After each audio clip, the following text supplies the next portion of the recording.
கர்த்தர் அதிசயங்களை செய்கிறார். ஊழியங்கள் வழங்கும் ஜீவ வார்த்தை. இந்த நாளிலே கர்த்தருடைய ஊழியக்காரன் உங்களை சந்திப்பதிலே பெருமகிழ்ச்சி அடைகிறேன். இயேசுப்பா நல்லவர். உங்களை வாழ்த்துகிறேன். நீங்கள் எந்த இடத்தில் இருந்தாலும் ஆசீர்வாதமாக இருப்பீர்கள். எதிர்காலத்தை குறித்த பயம் உங்களுக்கு வேண்டாம். கர்த்தர் உங்களை குறித்து ஒரு திட்டம் வைத்திருக்கிறார், ஒரு நோக்கம் வைத்திருக்கிறார், நிறைவேறும். நீங்கள் முழங்கால் படிட்டு ஆண்டோடைய சமூகத்திலே நீங்கள் அவரை நோக்கி பார்த்தால் மட்டும் போதும். உங்களுக்காக அவர் எல்லாவற்றையும் செய்து முடிப்பார். இந்த நாள் ஒரு விசேஷித்த நாள். இந்த நாள் ஒரு அற்புத நாள். விசுவாசிங்க. இன்றைய ஜீவார்த்தைக்கான வசனம் சங்கீதம் 6:8. அக்கிரமக்காரரே, நீங்கள் எல்லாரும் என்னை விட்டு அகன்று போங்கள். கர்த்தரின் அழுகின் சத்தத்தை கேட்டார். கர்த்தரின் அழுகின் சத்தத்தை கேட்டார். சங்கீதக்காரன் சொல்கிறான், ஆண்டவர் என்னுடைய அழுகு சத்தத்தை கேட்டுட்டார். நான் அழுதுகிட்டே இருந்தேன், கண்ணீர் வடித்து கொண்டே இருந்தேன். ஆண்டவர் சமூகத்தில் நான் நோக்கி பார்த்தேன். அவர் சத்தத்தை கேட்டுட்டார். இனி என்ன கைவிட மாட்டார். என் அழுகை அவர் கேட்டனால என் அழுகை மாறப்போகுன்னு சொல்லதை பார்க்குறோம். தெய்வ பிள்ளைகளே, நாம் அழும்போது அந்த அழுகின் சத்தத்தை கேட்கிறவர். நாம் கண்ணீர் வடிக்கும்போது அந்த கண்ணீரை காண்கிற தெய்வம். சரியா? அழுது கொண்டிருக்கிறீங்களா? அழுது கொண்டிருக்கிறீங்களா? ஏதோ ஒரு காரணம் உங்களை அழ வைக்கிறது. ஏதோ ஒரு பிரச்சனை உங்களை அழ வைக்கிறது.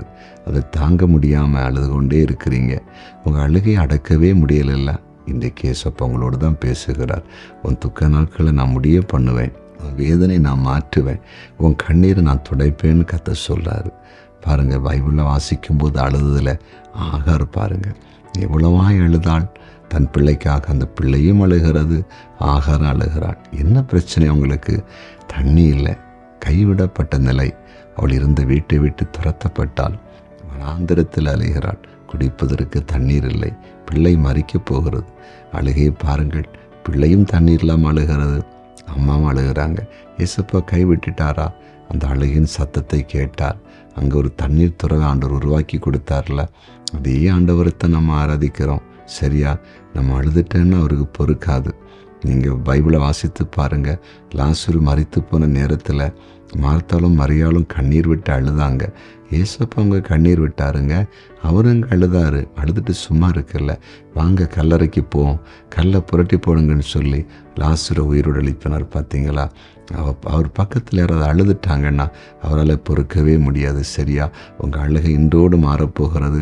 அற்புதம் நடக்கப் போகிறது. ஆண்டவர் அதிசயத்தை செய்ய போகிறார். ஜெபிக்கலாமா? ஜெபிக்கலாம்.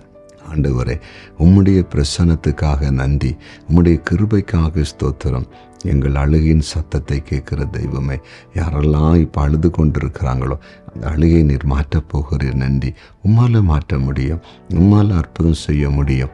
உம்மால் எல்லாவற்றையும் செய்ய முடியும். நீர் தடைகளை மாற்றி உடைய பிள்ளைகளை ஆசீர்வதியும்.